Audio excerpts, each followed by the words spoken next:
Hozirgi o'chog'imiz bitgan varianti sinovdan o'tganmiz. Kichkinasi ozroq tutun chiqyapti, lekin bu kattasi umuman yo'q.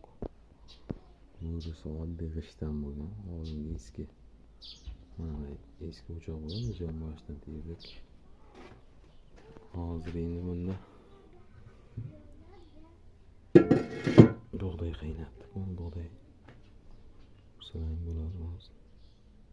Pishib yorilib ketgan, issiq. Shunga hozir 2-3 kiloga yaqin bug'doy qaynaganda hech qancha o'tin ketgani yo'q. Kattasi